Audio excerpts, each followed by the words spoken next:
Oui, oui, Ah bah, allez-y. écoutez, je vais participer aussi. Bien sûr. Oui. Moi, je dirais que l'art, c'est un mélange de technique et d'émotion.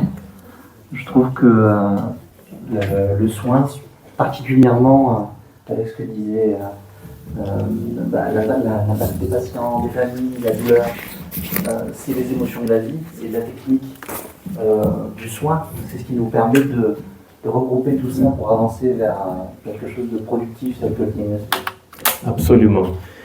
Donc vous avez vu déjà... Oui, allez-y, oui. Alors, puisque mon collègue a parlé de technique, moi je pense que dans l'art, comme dans l'artisanat, il y a quand même des règles à respecter. Enfin, faire de la perspective quand on fait du dessin, il y a une règle pour pouvoir, pour que le spectateur puisse voir la perspective. Mais j'ai envie de dire qu'au-delà de ça, après, pour qu'il y ait vraiment un échange entre le créateur et l'observateur, il faut aussi qu'il y ait de l'esthétique et de l'éthique. Absolument. Tout à fait. Donc il y a un cadre, il y a une vision, il y a un regard, il y a toutes les couleurs de l'arc-en-ciel dans ces tableaux artistiques. Et des fois, ça demande plusieurs regards, plusieurs angles de vue. Et bon, personnellement, ça fait 15 années que je fais de la psychiatrie. Quand j'avais commencé moi, de la psychiatrie, on avait bénéficié donc d'une formation qui incluait mensuellement des rencontres. Donc, et entre autres, mon père déjà, qui était professeur de psychiatrie à Tunis, il a instauré ce petit débat autour de cas cliniques. Et jeunes, quand on était très jeunes, on essayait toujours de chercher le bon diagnostic, de regrouper les symptômes, de donner un titre à cette situation clinique. Et à chaque fois, au fil du temps, on se rendait compte que ce n'était pas finalement le plus important d'émettre un diagnostic en psychiatrie, mais de voir la vision, le regard à chaque fois de cette situation clinique, comment elle peut être différente. Et justement, c'est ce qui nous permet de nous améliorer sur le plan clinique, de toujours se remettre en question, de regarder sur un angle différent, de se dire peut-être que, bon, oui, le diagnostic, c'est quelque chose d'important, mais au-delà, il y a autre chose. Et c'est comme ça qu'on découvre justement ce côté artistique. Donc, tout d'abord, je vais vous donner un petit peu une idée sur le diagnostic en psychiatrie. Et on va terminer avec un petit cas clinique, une situation clinique rencontrée dans l'historique de l'hôpital. Et je vais vous montrer ce cas clinique et vous me proposerez vos diagnostics au fil du temps à travers un petit quiz interactif. Donc le diagnostic est tout d'abord médical. Dans la médecine en général, c'est quoi? Le diagnostic médical est un processus utilisé pour déterminer quelle maladie ou trouble de santé explique des signes et des symptômes d'une personne. L'information requise pour ce diagnostic médical est recueillie à travers un examen physique de la personne, sollicitant des soins médicaux, douleur de l'hypocondre droit, petite fièvre, diagnostic, suspicion d'appendicite. C'est simple pour la médecine, c'est clair. Le diagnostic en psychiatrie, il est différent et je vais vous dire pourquoi il est différent. Déjà, il faut savoir que selon l'Organisation mondiale de la santé, une personne sur 4 sera touchée au cours de sa vie par un trouble psychiatrique. Aujourd'hui, la prévalence de la schizophrénie, elle est à 1% sur la vie entière. La prévalence de la bipolarité, elle est à 5% sur la vie entière. La prévalence des troubles dépressifs, elle monte jusqu'à 20% au cours d'une vie entière. Et ça touche surtout les femmes. Les troubles anxieux sont extrêmement prévalents, surtout dans les pays où ils ont un niveau socio-économique élevé. Aux États-Unis, ça peut atteindre, sur certaines prévalences, les 40% sur la vie entière au niveau des troubles anxieux. Donc, c'est des chiffres énormes pour ce qui est aujourd'hui de la santé mentale. Le diagnostic en psychiatrie est différent par rapport au diagnostic somatique. Pourquoi? Parce qu'il n'y a pas souvent de symptômes physiques. Je n'ai pas une douleur pour m'orienter quelque part. Je n'ai pas aussi d'examen biologique concluant qui peut me dire « Ah, j'ai fait ce bilan-là, ça équivaut à ce trouble mental-là. » Ça, on ne l'a pas en psychiatrie. Et ça, il ne faut pas l'oublier. Le diagnostic donc des troubles psychiques, comme vous avez pu le dire, effectivement, il s'élabore progressivement. Il s'élabore progressivement au fil du temps, des semaines, des mois et des années. Il peut parfois être revu avec le temps en fonction des effets attendus des traitements et de l'évolution de l'état, c'est-à-dire il y aura toujours une autocritique. J'ai émis cette hypothèse-là, j'ai instauré ce traitement-là, j'ai vu l'évolution, je suis sur le bon cheminement, non, je ne suis pas encore. Donc personne ne détient la vérité absolue en psychiatrie. On ne peut pas être transigeant à 100% à l'instant T, je dis oui, c'est ça, ça s'arrête là. Ce n'est pas possible en psychiatrie. Un professionnel de la santé qui pose un diagnostic psychiatrique doit se fier à quoi? À la description faite par la personne de son ressenti, de ses pensées, et en plus il observe son comportement. De même, effectivement, ce que nous rapporte la famille, les parents, la fratrie, les amis, effectivement, c'est des notions très importantes pour construire ce diagnostic chez le patient. Et le diagnostic, c'est un diagnostic qui s'arrête là, c'est un titre. Avec le patient, on ne construit pas que le diagnostic, on construit des projets. Et je vais vous l'expliquer aussi. Et donc, quel est l'objectif du diagnostic en psychiatrie finalement? Pourquoi on met des diagnostics chez les patients? Au fait, il a des objectifs. Tout d'abord, c'est important de connaître et de comprendre les symptômes ressentis. C'est important pour une personne qu'elle sache, et globalement, ces symptômes, ça correspond à quoi sur le plan diagnostique? C'est important. Il s'agit aussi d'un moyen de communication entre les professionnels. Ça aide les professionnels à communiquer entre eux. Ça apporte des soins et des traitements derrière, en accord avec un trouble présenté. Aujourd'hui, la psychiatrie aussi, c'est une science evidence-based medicine, c'est-à-dire basée sur une science statistique, et le traitement, il doit correspondre justement à un diagnostic. D'où l'importance du diagnostic. Pour certains, recevoir un diagnostic aide et rassure. Donc, j'ai compris, j'ai un trouble bipolaire, ça explique mes dépressions, ça me rassure. Pour d'autres, par contre, ça peut être très stigmatisant.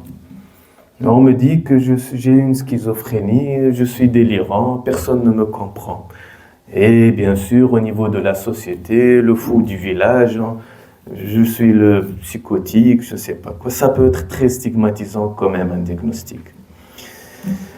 Le diagnostic peut en effet être une façon de reconnaître la détresse d'une personne et lui permettre d'accéder à une aide, mais il peut également nous faire croire que notre détresse est seulement le résultat d'une maladie neurobiologique. Donc, vu que j'ai cette bipolarité, j'ai le contrôle de rien.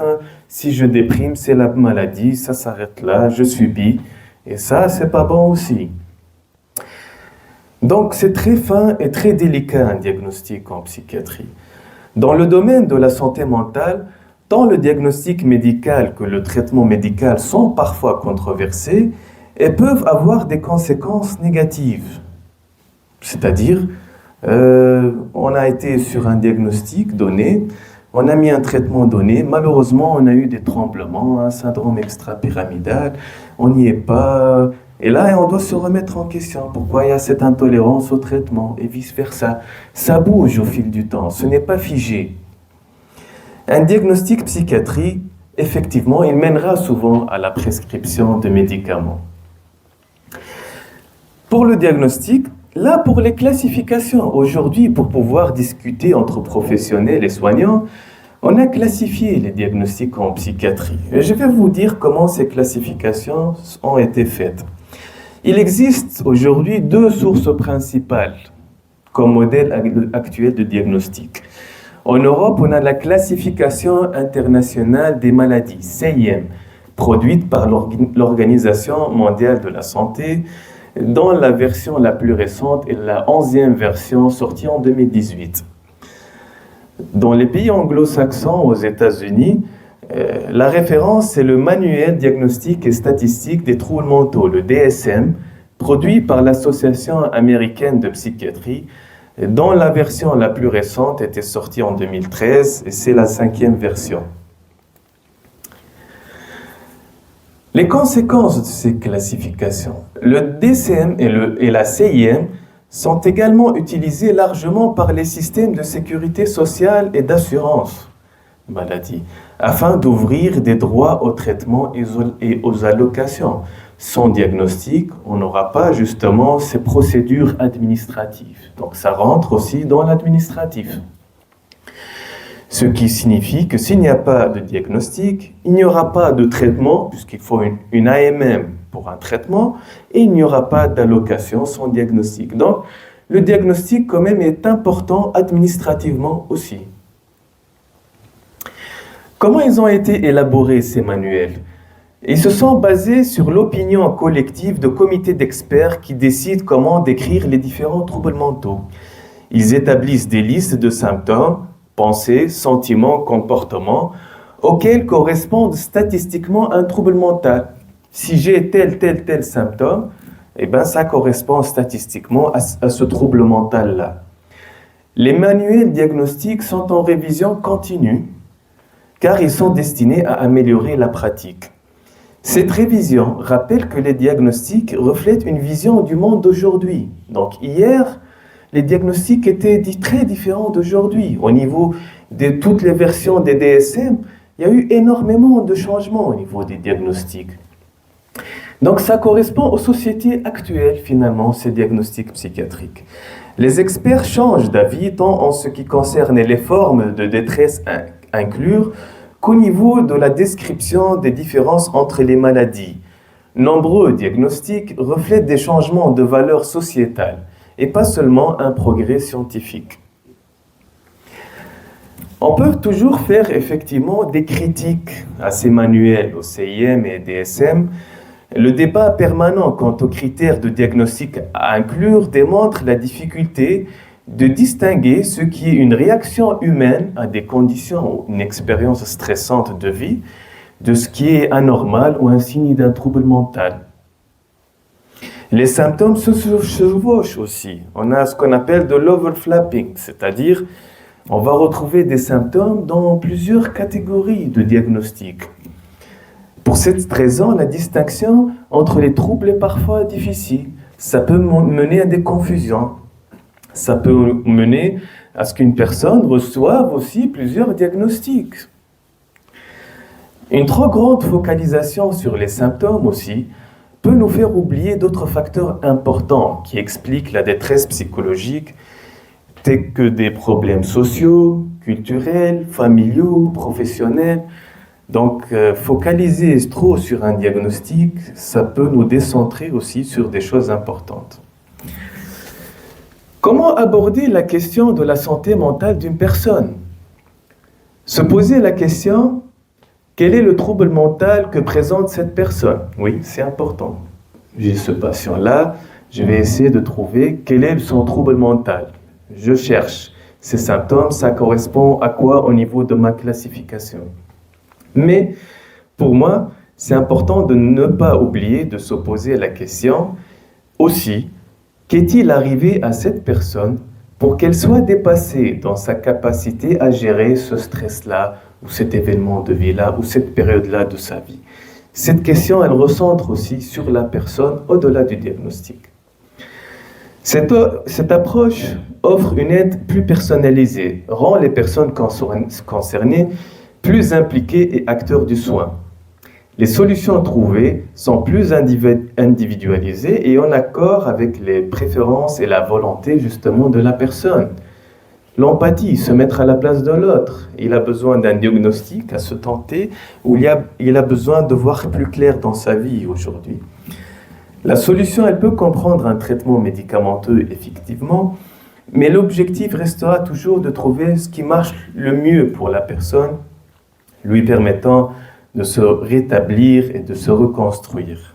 Donc ça, c'est la première partie de ma présentation sur les diagnostics. Je ne suis pas rentré sur des détails sémiologiques et tout ça, on est resté sur la globalité. Pour ce qui est sémiologie et tout ça, je vais vous raconter l'histoire d'une patiente suivie depuis l'âge de 13 ans. Et aujourd'hui, elle a 20 ans. Et je vais vous montrer son histoire de vie, comment elle a été et qu'est-ce qu'on a pu observer au fil du temps.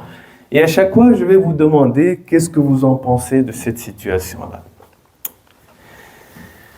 Cas clinique, de 13 ans donc jusqu'à 20 ans. La première rencontre avec cette patiente, ça a été fait à son âge de 13 ans. Elle est originaire d'un pays non francophone, n'a pas d'antécédents médicaux chirurgicaux particuliers. Elle a été abandonnée, cette fille, à l'âge de 4 ans par sa mère biologique. Elle a vécu à l'orphelinat, puis elle a fini par être adoptée par un couple de parents français et elle est arrivée en France à l'âge de 6 ans, 7 ans. Elle a été scolarisée en classe Ulysse jusqu'en 6e. Et elle a un frère qui est suivi, entre guillemets, on ne dit plus aujourd'hui retard mental, même si dans les classifications on le dit. Première admission, elle a été admise, cette fille à 13 ans, pour des troubles du comportement avec des crises de violence physique au domicile. Au premier entretien d'accueil, c'est une fille qui avait une présentation soignée, un faciès peu expressif, parle avec une tonalité de voix quasi inaudible, se décrivant comme timide. Elle expliqua être ici à la demande de ses parents, car elle fait des crises lorsqu'elle se fâche avec son frère, elle crie, elle le violente. Elle se décrit comme triste et en colère sans pouvoir en expliquer les raisons. Se sent beaucoup contrainte à la maison par ses parents. Il faut qu'elle y aille à l'école, elle fasse des activités extrascolaires, il faut qu'elle mange ça, qu'elle ne mange pas ça. Lorsque nous la questionnons, elle admet quelques passages à l'acte auto-agressif, se limitant, d'après elle, à des coups de poing ou de pied portés à elle-même. Elle en parle d'ailleurs avec un sourire, seul moment de l'entretien où son visage s'est éclairé. Je vous rapporte ce qui a été exactement décrit. Des explorations ont été faites chez cette fille. Une évaluation de son quotient intellectuel qui était homogène a révélé un quotient intellectuel à 55. Et généralement, vous savez, pour les soignants, un quotient intellectuel inférieur à 60, ça dénote qu'on est sur un retard mental léger. L'imagerie cérébrale pour elle avait montré une atrophie hippocampique droite. Le traitement à la sortie, elle a été mise sous risperidone, un neuroleptique, antipsychotique, 2 mg par jour, et du Theralène, un hypnotique. Donc, elle a 13 ans, et elle a été mise aussi en hospitalisation séquentielle et elle a intégré l'IME. Alors, là, je vais vous demander votre hypothèse diagnostique. Qu'est-ce que vous avez pensé comme diagnostic ? 89% pour vous ont émis le diagnostic de troubles réactionnels de l'attachement. Donc, c'est des difficultés d'attachement, une enfant adoptée, séparée de sa mère biologique, partie ailleurs. 44% aussi ont émis le diagnostic de retard mental, effectivement, sans QI, théoriquement, il y a 55. 22% se disent qu'elle a vécu un état de stress post-traumatique, 22% un trouble de la personnalité. Donc, ce qu'il en ressort, c'est un trouble réactionnel de l'attachement. C'est le diagnostic qui avait été retenu au niveau du pôle des adolescents au début, avec retard mental. Ce qui est important en psychiatrie aussi à savoir, c'est qu'il faut rester uniciste, entre guillemets. Démultiplier les diagnostics à droite et à gauche, ce n'est pas l'idéal. Il faut toujours chercher quel est le noyau de cette pathologie-là, finalement. Elle peut avoir, oui, plusieurs choses à la fois, mais il faut s'attacher à voir le noyau. S'il y a des critiques aussi là par rapport au diagnostic de retard mental avec un QI à 55, il ne faut jamais sortir, et là, M. Guillaume, le psychologue, le sait très bien, un test de QI, il faut le rentrer toujours dans un cadre donné.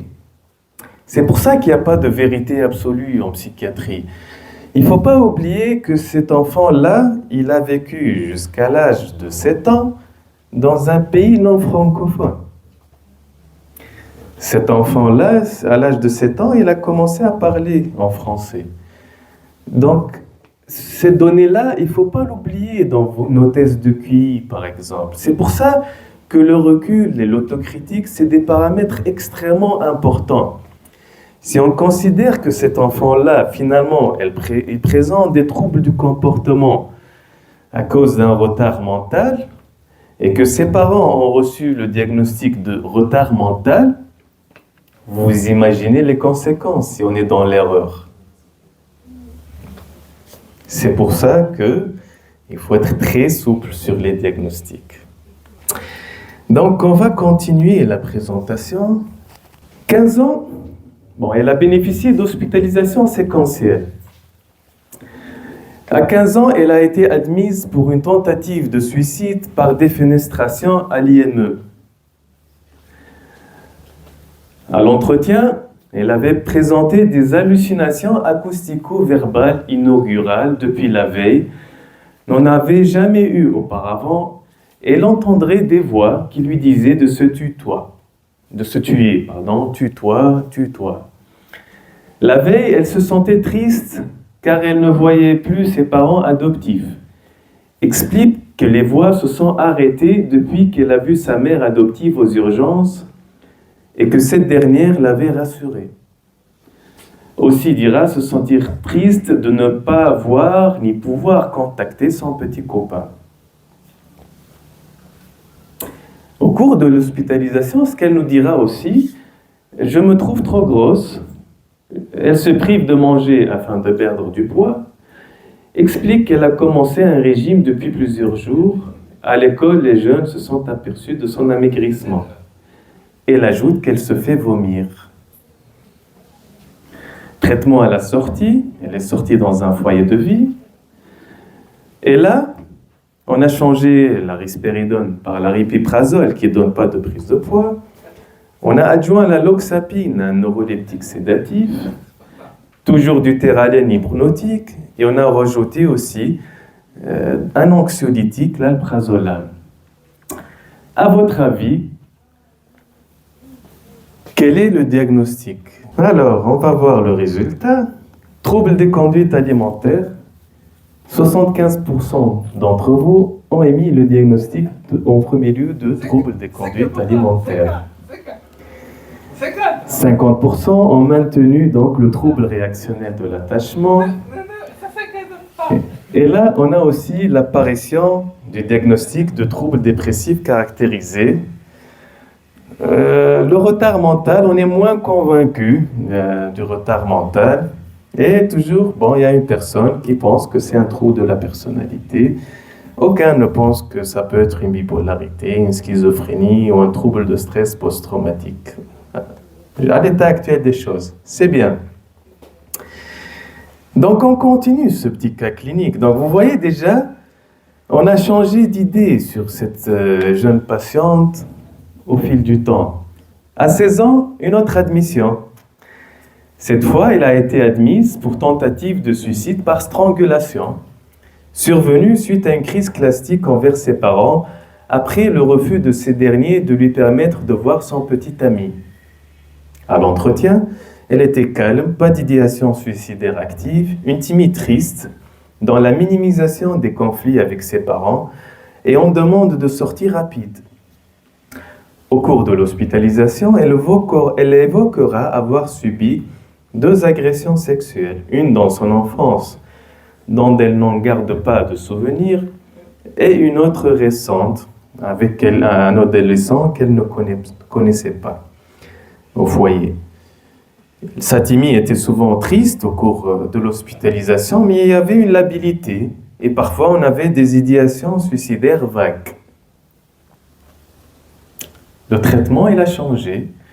Donc, on a augmenté les neuroleptiques. On était à 5 mg d'aripiprazole. Là, on est à 15 mg d'aripiprazole. L'oxapine, deuxième neuroleptique sédatif, a été potentialisé à 20 mg. Et il y a eu l'adjonction d'un antidépresseur, la fluoxétine à 10 mg, et toujours un hypnotique, le théralène, l'amimazine. Donc là, on a un antidépresseur avec des neuroleptiques plus hauts. Pareil, vous allez émettre vos hypothèses diagnostiques. Donc là, le diagnostic a changé. On est plutôt sur un trouble stress post-traumatique, ce qu'on appelait par le passé état de stress post-traumatique. Donc la majorité pense que finalement, on est dans le cadre d'un état de stress post-traumatique, avec comme comorbidité justement un trouble réactionnel de l'attachement, trouble des conduites alimentaires, retard mental, trouble de la personnalité. Bon, on n'est pas très certain. Trouble dépressif, ça disparaît. Bipolarité, schizophrénie, du tout. Très bien. Donc on continue. À 17 ans, elle a été admise, pareil, pour une tentative de suicide par défenestration et des automutilations. L'élément déclencheur, refus dans le foyer de vie de lui permettre une sortie seule. À l'entretien, légèrement exaltée, de bons contacts, souriante, prise de parole facile dans la séduction. Changement de traitement, on passe à un autre neuroleptique, la kétiapine à 400 mg. On augmente l'antidépresseur à 20 mg. La loxapine sédative toujours présent. On reprend du Valium, un anxiolytique à 15 mg, avec un hypnotique, le théralène à 5 mg. Donc la kétiapine, ça peut donner des prises de poids, mais c'est une molécule qui est efficace dans les variations de l'humeur aussi, quelque part. Donc, qu'est-ce que vous pensez par rapport à ce qu'on a dit là, au niveau du diagnostic? Donc, voyons ce que l'on a. Là, changement. Alors que tout à l'heure, il y avait une seule personne. Au début, il y avait toujours une seule personne qui pensait que ça peut être un trouble de la personnalité. Là, la majorité pense qu'un trouble de la personnalité sous-jacent est fortement probable. Le trouble réactionnel de l'attachement, on le garde, un état de stress post-traumatique possible. Un retard mental, il y a toujours une personne qui pense qu'on est encore sur un retard mental quand même. En sachant que le premier diagnostic de cette patiente, c'était retard mental. Donc, ça change au fil des années. Vous voyez, au fil du temps, au fil de la clinique. Donc, on reprend notre petit cas. 18 ans. Elle a été admise pour état d'agitation avec hétéroagressivité envers ses parents, ingestion médicamenteuse volontaire d'un flacon de loxapine. Au cours de l'hospitalisation, on a eu une symptomatologie mixte avec une désinhibition et une agitation psychomotrice. Par moments, humeur exaltée avec tachypsychie, désinhibition. D'autres moments, sténicité avec hétéroagressivité envers les soignants. Passage à l'acte ayant quand même nécessité sa mise en chambre d'isolement. Le traitement, au fil du temps, il augmente aussi. Elle était sous kétiapine, on a repris l'aripiprazole à 20 mg. L'oxapine, donc 3 neuroleptiques. Le Valium à 15 mg. Anxiolytique sédatif. Le lithium, un régulateur de l'humeur à 800 mg. Du théralène, qui est un hypnotique, et un correcteur pour les neuroleptiques, le Parkina. Quelqu'un qui prend quand même 3 neuroleptiques, il faut faire attention. On essaie toujours de ne pas associer le neuroleptique, on minimise toujours les neuroleptiques. 3 neuroleptiques, les yeux fermés, vous aurez automatiquement des effets secondaires qui peuvent d'ailleurs, comme remarque, rompre la relation de confiance, rompre le suivi, rompre le soin. Donc il faut faire très attention par rapport aux neuroleptiques quand même et de ses prescriptions. Donc là, elle en a 3. Après, elle a été transférée en psychiatrie adulte à l'entretien. Tristesse de l'humeur, elle nous dira qu'elle manque de confiance en elle-même, aurait aimé avoir connu sa mère biologique, elle me parle le soir, elle me conseille depuis un autre monde, donc peut-être elle serait morte.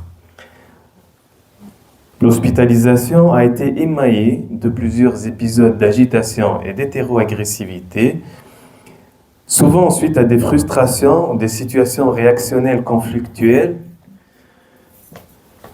ce qui avait motivé aussi sa mise plusieurs fois en chambre d'isolement.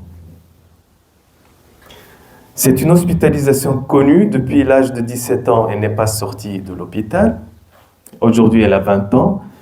Elle est sous kétiapine, loxapine, lithium, un anxiolytique prazépam, et en plus du lévothyrox, puisqu'avec le lithium, des fois, on a des hypothyroïdies. Donc, la dernière fois, vous allez me dire, là, quelle est votre hypothèse diagnostique? Allez-y, vous pouvez répondre. L'évolution de ces troubles de comportement sont quasiment continues. Donc, elle est souvent dans des situations où elle va clasher. Elle est souvent en situation de crise. Parfois, il y a des accalmies, c'est sûr. Bon, on voit ce qu'on a comme résultat. Est-ce que la famille est venue la voir? Quel est le lien Parce que la famille fait des projets. Oui. La famille, ils viennent la voir, mais pareil, très irrégulièrement. Avec des longues périodes d'absence et des fois peu de contact. Justement, c'est ça aussi le noyau. Au-delà du diagnostic. Donc finalement, c'est clair pour vous, là on est sur un trouble de la personnalité. Et vous devinez un petit peu, c'est lequel? Quel trouble de la personnalité? Absolument. On est dans ce qu'on appelle les états limites, les troubles de la personnalité de type borderline. Et c'est ça le noyau, justement. Il y avait ce trouble de l'attachement, il y avait cette histoire d'abandon. Jusqu'à l'âge de 6 ans, elle était dans un foyer. À 1 an, elle ne connaissait plus sa maman. Et elle ne connaît pas son père. Elle a été adoptée avec des parents plutôt stricts, exigeants, qui lui imposaient ce qu'elle mangeait, ce qu'elle ne mangeait pas. Il fallait qu'elle étudie, qu'elle avance, qu'elle réussisse. Ils avaient essayé de la construire sur leur propre image. Et pour eux, au fil du temps, ils se sont rendus compte que sa personnalité, son noyau est différent. Et donc, ce qu'il y a eu, comme vous l'avez si bien dit, il y a eu un deuxième abandon finalement. C'est cette jeune fille, et ce qui a fait exploser une anxiété interne. Et cette anxiété interne, elle évoluait en continu. Et elle l'exprimait de différentes façons. Les borderline ne vont pas vous dire « je suis angoissé » parce qu'ils ne reconnaissent pas leurs émotions et parce qu'ils ont peur de leurs émotions et ils ont peur du jugement des autres.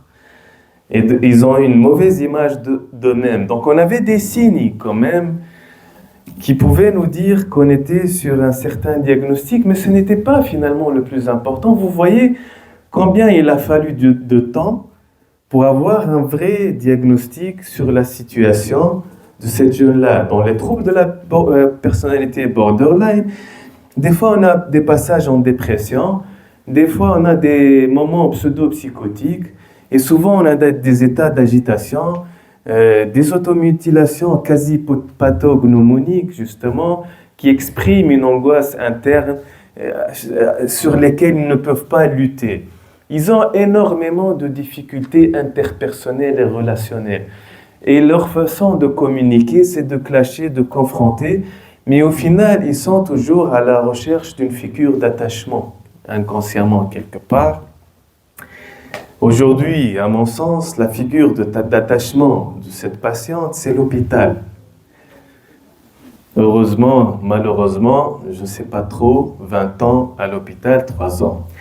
Et par rapport à ce diagnostic-là, à votre sens, est-ce qu'il y a un traitement médical qui traite le trouble de la personnalité borderline? Bon, ce n'est pas le sujet, mais juste pour comprendre ces diagnostics en santé mentale, leur importance et comment les relativiser. Est-ce qu'il y a un traitement aujourd'hui en psychiatrie qui traite le noyau du trouble de la personnalité borderline, à votre avis? Moi, je n'ai pas entendu parler. Du trouble de la personnalité borderline, il n'y a aucun traitement pharmacologique, aucun traitement pharmacologique qui traite le noyau du trouble de la personnalité borderline, puisque c'est une structure de personnalité, une éducation et une enfance. Quand on a des comorbidités, justement, comme vous l'avez dit, des comorbidités dépressives, des comorbidités impulsives, on peut traiter, mais que ponctuellement, et ça s'arrête. Quelqu'un borderline qui prend un traitement au long cours, c'est de très mauvais pronostics parce qu'il fera une tentative de suicide systématiquement par ingestion médicamenteuse volontaire. Systématiquement. Donc ça peut aider sur de courtes durées, c'est tout cela. Au-delà du diagnostic, comme je vous ai dit, je reviens à vous juste pour... au-delà du diagnostic, l'élément déclencheur, c'est cette relation avec ses parents à 13 ans. C'est là où tout a basculé. C'est vrai, je n'ai pas de visibilité sur ce qui t'est passé au départ, ce qui a été discuté avec les parents. Mais c'est le point le plus important, cette relation parents de filles adoptives, justement. Eux aussi, ils ont été en difficulté. Vous savez, quand on émet un diagnostic, c'est pour ça qu'il faut faire très attention. On ne peut pas donner un diagnostic et on doit relativiser. Peut-être aujourd'hui, on est sur un retard mental, c'est possible, mais à mon avis, il faut toujours relativiser. Si les parents reçoivent un diagnostic sans trop d'explications non plus derrière, pour eux, c'est fini. C'est quelqu'un qui ne va pas réussir. Ce n'est pas à l'image de notre réussite. Et donc, je vais prendre de la distance de cette situation-là. Mais ce qui est intéressant, c'est de faire de l'autocritique. Qu'est-ce qui n'a pas marché? Comment on pourrait optimiser? Comment essayer pour que dans le futur, on ne refasse pas les mêmes erreurs? Tout ça, c'est important, justement. L'abandon, il a été symbolique une deuxième fois. Même les parents adoptifs, peut-être, ils ne savent pas ce qu'ils étaient en train de faire. Aussi, l'accompagnement des parents dans une adoption, effectivement, d'une autre culture, une autre ethnie, c'est quelque chose qu'il faut aussi maîtriser un petit peu. Et on ne peut pas aussi... Donc, en conclusion, ce que je vais vous dire, l'être humain, il varie au cours du temps. On n'est pas figé au niveau de nos pensées, au niveau de nos émotions.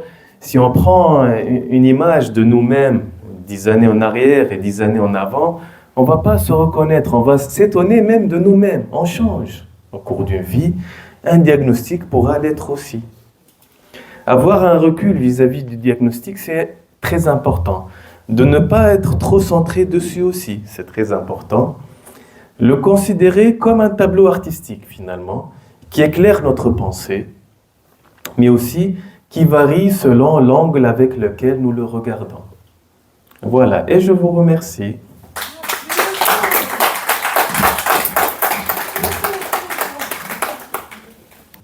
Et c'est vrai que le diagnostic ici, il peut nous orienter sur certaines prises en charge, mais il ne faut pas justement oublier ces détails-là, centrés sur la personne elle-même, c'est tout. Si on centre juste sur le diagnostic, on s'arrête là, on va se perdre. D'ailleurs, dimanche dernier, j'étais de garde à l'hôpital. Il y avait une patiente que je ne connaissais pas, on m'avait appelé, elle était anxieuse, elle voulait sortir. J'ai échangé avec elle, c'est une jeune fille qui était anxieuse, qui avait une problématique un petit peu aussi abandonnique, mais paradoxalement, elle était aussi très proche, il y avait une ambivalence avec sa maman. Au retour à l'hospitalisation, au pôle de réhabilitation, elle était très anxieuse. Sur un plan cognitif, elle se maîtrisait. Sur un plan émotionnel, elle avait des difficultés justement à reconnaître ses émotions. Elle subissait un petit peu ses émotions. Elle était aussi clastique et réactionnaire. En discutant avec elle sur le fait d'accepter par moments un retour à l'hôpital, d'être angoissée, de recevoir ses émotions, de temporiser, mais ça n'allait pas calmer, et ce n'était pas l'objectif d'ailleurs d'une garde.